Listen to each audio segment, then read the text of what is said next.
Haya, 65 Suratul Ghafir. Huwa al-hayyu, yeye Mwenyezi Mungu ambaye yuko hai. Huwa inarudi kwa Allah na kwa Rabbu, kama ilivyomalizikia aya ya 64 kwa fatabarakallahu rabbul alamin. Huwa fatabarakallahu, basi ametukuka Mwenyezi Mungu, Rabbu mola alalamin, wa vilimwengu. Huwa yeye. Kwa hivyo huwa inarudi kwa Rabbu na Allah ambazo zimetajwa hapo nyuma. Yeye alhayu, aliye hai. Na kwa kweli uhai hasa ni wa Mungu. Kama si yeye kuwa hai, hakuna kingine chochote kingekuwa hai. Source of life, msingi wa uhai wote ni Mwenyezi Mungu. Kwa kuwa Mwenyezi Mungu yuko hai, ndio akaumba vitu hai, akavipa sifa ya uhai ambayo yeye anayo na ya msingi. Isipokuwa uhai wa viumbe ni uhai tegemezi, unategemea kwanza kuwepo mwenyewe Mwenyezi Mungu. Kama asingekuwepo, visingekuwepo hivyo vingine vyote, na kama asingetaka kuwa viwe hai, visingekuwa hai. Sisi viumbe hai sote tunategemea uhai wa Mwenyezi Mungu, lakini uhai wa Mwenyezi Mungu hautegemei chochote. Ndio mwisho wetu wa kufikiri. Si hatuna namna ya kufikiria uhai wa Mwenyezi Mungu. Yupo hai kwa maana yupo, hafi, hana kasoro, haumwi, hatetereki, hayumbi, kakamilika. Kwa hivyo hasa uhai ni wake, na ndio maana mtu anatakiwa amshukuru Mwenyezi Mungu, na moja ya kushukuru kwake anatakiwa ashukuru kwa uhai aliopewa. Amshukuru Mwenyezi Mungu kwa kumpa huu uhai. Ndio ile sunna kubwa ya Mtume sallam, ukiamka useme alhamdulillahi alladhi ahyana ba'da ma amatana wa ilayhi nushur. Na katupa kulala kwa maksudi, kutukumbusha kwamba kuna kufa. Ule usingizi manake ni mfano wa kifo. Kwake hakuna usingizi, la ta'khudhuhu sinatun wala yanaum, ili tupate kujua thamani ya uhai na nini maana ya kuwa hai. Akatuletea na mitihani ya maradhi vile vile, tujue nini thamani ya afya. Kwa Mwenyezi Mungu anapojisifu kusema huwa alhayu, tuingie vizuri kwenye vichwa vyetu kwamba uhai wote ni mali ya Mungu, na yeye ndio chanzo cha uhai wote. Na huu tulionao sisi zawadi tu, katutunukia kidogo tu, na uhai wetu sisi ni tegemezi. Tunamtegemea yeye kwa asilimia zote katika uhai wetu, na yeye hategemei chochote. Huwa alhai, yeye ndiye aliye hai. La ilaha, hakuna wa kuabudiwa, illa huwa, isipokuwa yeye. Kama anaabudiwa mwingine, anaabudiwa kimakosa. Hakuna wa kuabudiwa kwa haki isipokuwa yeye basi. La ilaha illa huwa, isipokuwa yeye. Hakuna wa kuabudiwa isipokuwa yeye Mwenyezi Mungu Subhanahu wa Ta'ala. Na kuabudu ni kupenda. Kama unaabudu na hupendi unachokiabudu, ibada yako bado wewe ina kasoro. Kitu cha kwanza katika kuabudu ni kumpenda yule unayemwabudu. Ndio maana Waswahili wana maneno wakati mwingine yanasaha. Wewe unampenda sana mkeo, mwisho utamwabudu huyo. Wanakutahadharisha. Kiumbe yote anapendwa, lakini mapenzi ya kiumbe yana mpaka. Ukimpenda sana, mwisho utamwabudu. Kumwabudu maana yake nini? Itakuwa unamnyenyekea na ulitaka yeye, hata kama silo unafanya, hata kama huna uwezo nalo unajilazimisha. Hii inakuja katika mapenzi ya mwanamke na mwanamume, inakuja katika mapenzi ya mzazi kwa mtoto, inakuja mapenzi ya mtoto kwa mzazi, inakuja mapenzi ya mwalimu kwa mwanafunzi na mwanafunzi kwa mwalimu, hata kiongozi kwa raia na raia kwa kiongozi. Sasa kadiri unavyopenda ufike mahala, lakini uweke na mipaka. Anayependwa bila mipaka ni Mwenyezi Mungu peke yake, absolutely, kwa sababu yeye ndo ambaye katoa uhai, katupa kila kitu sisi. La ilaha, hakuna anayestahiki kuabudiwa illa huwa, isipokuwa yeye. Vyote vinavyoabudiwa ni batili, haki ni ya Mwenyezi Mungu peke yake. Ikiwa hivyo ndivyo, fad'uhu, basi muombeni yeye, basi muombeni yeye. Yeye ndo wa kuombwa, yeye ndo mwenye uhai, yeye ndo mwenye kila kitu, yeye ndo mwenye stahiki kuabudiwa. Sasa tena unakwenda kuzunguka vipi? Hata ukimuomba binadamu umetawasali tu, lakini kimsingi unamuomba Mwenyezi Mungu.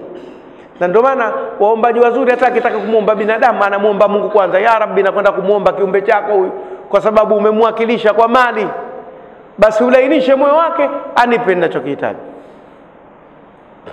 Na watu wengine wanafikia daraja za juu za ucha Mungu, akishamuomba Mungu akulainishe wewe moyo, utampa hata kama hajakuomba.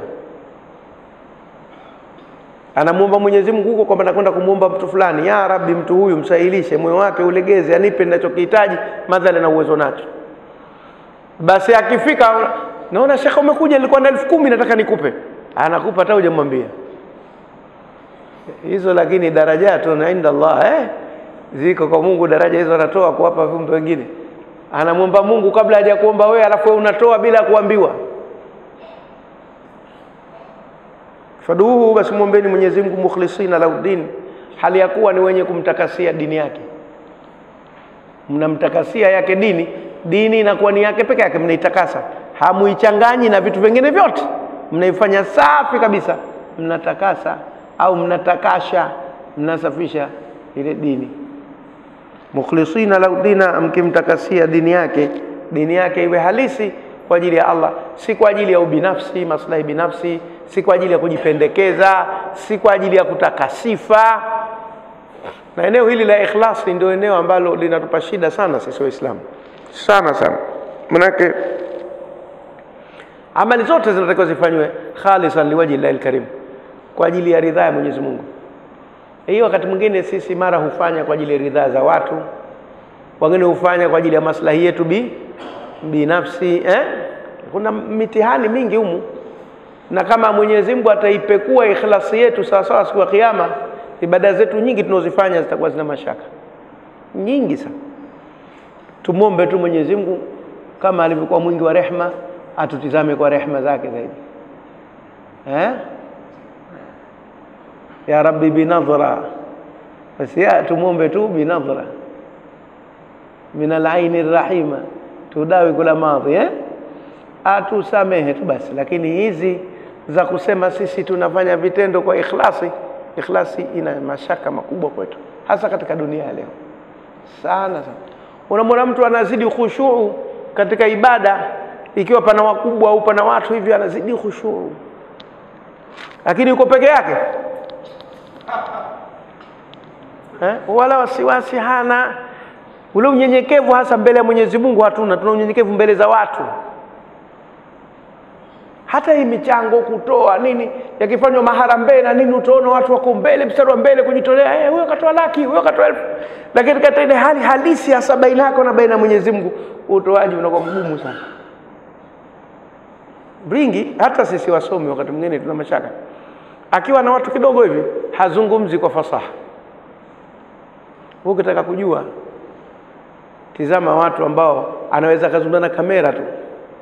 Yaani hakuna mtoto mmoja, pana kamera tu hapo, alafu shekhe fanya kipindi,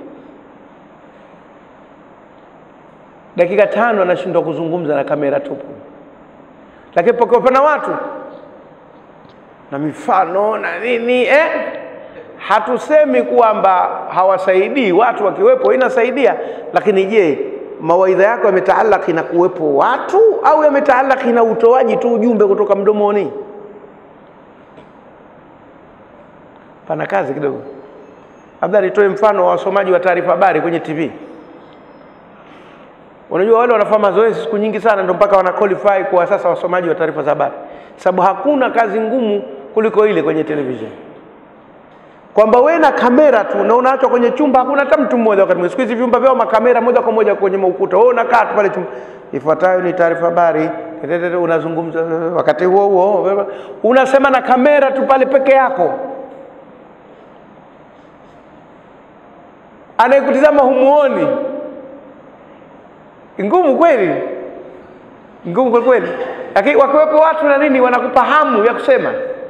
Hasa je, unapotoa mawaidha unasema kwa sababu ya kuwepo kwa watu au kwa sababu ni wajibu wako kuyasema? Hapo sasa ndio unapocheza ikhlas. Tumuombe Mwenyezi Mungu azitakase nia zetu katika kila amali. Kuna wengine akitazama nyuma jamaa kubwa hivi atatoa khiraki zito sana, akiona safu moja mbili anakisoma kwa uvivu, Bismillahirrahmanirrahim, alhamdulillahi rabbil alamin. Yani watu kidogo wanaona sauti yake inaipoteza bure. Watu wakijaa hivi inatoka sauti nzuri, kidogo pana tatizo. Ikhlasi ni jambo moja gumu sana, tupambane na nafsi yetu. Inshallah Mwenyezi Mungu atujalie katika mukhlisin. Alhamdulillahi rabbil alamin. Aya hii au maneno haya ni maarufu sana. Shukrani zote zinamstahiki Mwenyezi Mungu Mola wa vilimwengu vyote. Hii tumeshaizoea. Na kule imekuja fatabarakallahu rabbul alamin, na hapa imekuja alhamdulillah rabbil alamin katikati ya aya, sehemu tu ya aya. Na ni dhikri kubwa, katika dhikri kubwa alhamdulillah rabbil alamin nayo imo.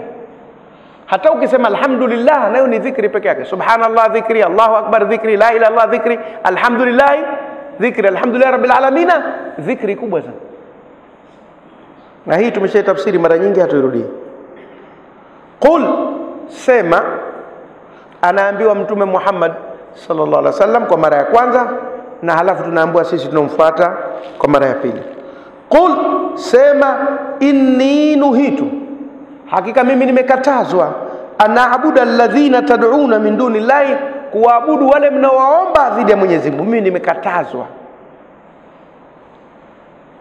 Mtume salama anaambiwa aseme wazi wazi, atangaze bila ya kusita, bila ya ati kwamba yeye amekatazwa kuwaomba wanaoabudiwa dhidi ya Mwenyezi Mungu. Kakatazwa. Sasa ikiwa Mtume kakatazwa, tena mimi na wewe itakuwa vipi?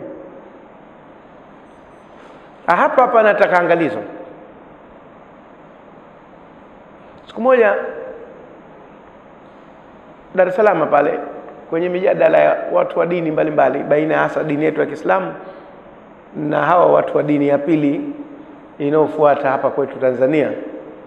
Siku moja alitoa hoja mtu mmoja katika upande wa pili, akasema ni Waislamu mnakubali kuwa Yesu, yani Nabii Isa, kazaliwa bila ya baba, na hakuna mtu yote katika sisi aliyozaliwa bila ya baba, na jambo kubwa ni hilo. Sasa mnaona shida gani kumwabudu? Si mnakubali kazaliwa bila ya baba?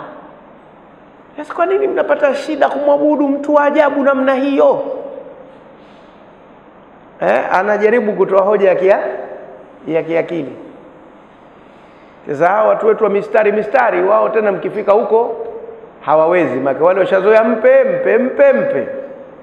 Wakaniita mimi, Sheikh Msaba, njoo msikilize huyu. Nikamsikiliza. Sasa unasemaje? Nikamwambia sisi kwetu Waislamu suala la kuabudu hatuliamui sisi kwa akili zetu, linaamuliwa na mwenyewe aliyetuumba. Sasa kama aliyetuumba akasema tusiabudu yoyote isipokuwa yeye, sisi tunafanyaje? Wewe mtu kakukaribisha nyumbani kwake, pana viti, akamwambia kiti kile usikalie, kalia hivi tu, utafanya nini? Utashindana na mwenye nyumba hiyo na kiti chake? Sasa yeye ndo mwenye ulimwengu, na yeye ndo aliumba kila kitu, akatuumba na sisi, halafu akasema msiabudu yoyote isipokuwa mimi. Tena sisi tunafanyaje? Tutakuwa na adabu kweli tukaabudu kingine? Sisi tumekatazwa. Hata Jibrili asiabudiwe, hata Muhammad sallallahu alaihi wasallam asiabudiwe, aabudiwe Allah peke yake. Ndio hilo tuloamrishwa sisi. Kwa hivyo tutafuata amri ya Mwenyezi Mungu, si kwamba tunafuata akili zetu. Ungewaachia watu wengine wangeabudu dhakari za baba zao, si ndio mbegu ilikotoka? Nasema hapa ndio napaheshimu, kama si mzee huyu kufanya kazi mimi nisingekuja duniani. Haya, ukiziachia akili zichague vya kuabudu, kila mtu ataabudu anachokiwa na yeye, si balayo? Alochimba madini paka toka dhahabu akatajirika, atafanyaje? sio tutakwenda kuabudu mgodi. Alosoma akapata shahada degree chuo kikuu ndio maisha yake yakawa mazuri, sasa tutakwenda kuabudu pale alipopata degree. Hasa tutakuwa na aina ngapi za ibada tukiwachia watu kila mmoja maabudu anavyotaka? Qul inni nuhitu, sema hakika mimi nimekatazwa, anaabuda kuabudu alladhina tad'una min dunillahi, wale mnaoomba dhidi ya Mwenyezi Mungu. Lamma jaani albayinatu, pale ziliponijia hoja za wazi kabisa kwamba nisimwabudu isipokuwa Allah, mimi siwezi kubadilisha msimamo. Hakuna compromise. Na hii ndio ile inayotuthibitishia sababu nuzuli ya qul ya ayyuhal kafiruna. Sasa kafiri waliwahi kupeleka ujumbe kwa Mtume Muhammad sallallahu alaihi wasallam kumwambia, haya sisi tutakubali Mungu wako mmoja, lakini tukubaliane tu mwaka mmoja basi uabudu kwetu na mwaka mmoja tuabudu kwako. Tufanye ibada msharaka, ushirikiano wa kuabudu. Tumwabudu Mungu mmoja mwaka mmoja, alafu mwaka unaofuata tuabudu miungu wengi. Ikaja aya lakum dinukum waliyadin. Hakuna muafaka katika hilo. Sisi kwetu swala la kuabudu Mungu mmoja halina muafaka na jambo jingine, ni hilo hilo tu, lazima abudu Mungu mmoja. Min rabbi, kutoka kwa Mola wangu. Wa umirtu, na nimeamrishwa, an uslima li rabbil alamina, ni salimu amri kwa Mola wa walimwengu wote, nijisalimishe, nijikabidhi. Analoliamrisha mimi nilifate, analolikataza mimi niliache. Nimelielewa kwenye kichwa changu kwa nini limekatazwa au limeamrishwa, sikulielewa, mimi kwanza na salimu amri, hoja baadaye. Kwa Mwenyezi Mungu Uislamu kwanza, kusalimu amri, hoja baadaye. Ni kama askari unatembea saa 4 usiku, umekutana na kikundi cha polisi kwambia lala chini. Ukiuliza kwa nini, utachezea mateke. Wewe kwanza lala chini. Unatoka wapi saa hizi? Natoka kumwangalia mgonjwa wa babangu. Unakwenda wapi sasa hivi? Sasa ndio narudi nyumbani. Mbona hujapanda chombo chochote cha usafiri? Daladala mzee zimesha funga kazi saa hizi. Haya, nyanyuka, nenda zako. Sawa, pande. Naweza kuuliza? Uliza. Kwa nini mmeninyanyasa bwana? Hujanyanyasa. Hujanyanyasa hapa. Hii tuko kwenye utaratibu wa kazi. Haya, usiendelee tena. Kweli. Lakini pale mwanzo anaambia lala chini, unauliza kwa nini lale chini? Utachezea mateke. Utii bila shuruti. Kwanza unatii, alafu ndio hoja. Tumefahamiana? Na ndio maana utaona wakati mwingine Uislamu ni dini ya kijeshi. Inakwenda kijeshi. Imam karukuu, na wewe unatakiwa fanyeje? Urukuu. Kanyanyuka, na wewe fanyeje? Mnakwenda kwa amri, atangulie yeye ufuate, atangulie wewe ufuate. Nidhamu. Kwa hivyo wa umirtu, nimeamrishwa, an uslima, nijikabidhi, ni salimu amri, li rabbil alamina, kwa Mola wa vilimwengu vyote.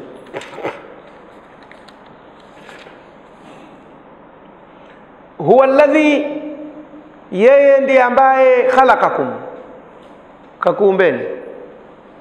Hiyo ndio sababu kubwa ya mimi kusalimu amri kwake, na nyinyi mnatakiwa msalimu amri kwake, kwa sababu yeye ndio alokuumbeni. Wewe unaitwa na baba yako, utafanyaje? Si unakwenda na yule ni baba tu, hajakuumba yule, kakuzaa tu. Unaitwa na mama yako, unakwenda.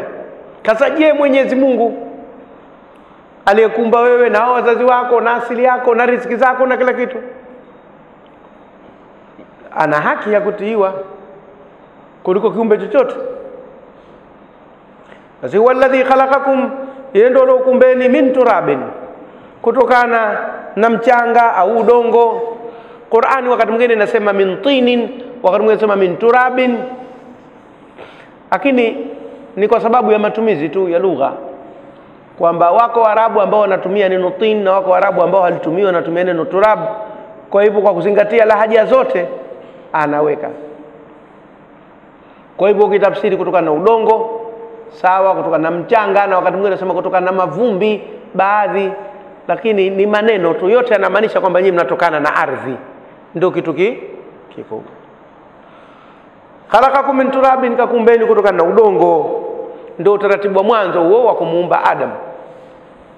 Na hili limekuwa na maneno mengi sasa hivi kwa wanasayansi, kwa mwanadamu kaumbwa kwa udongo vipi.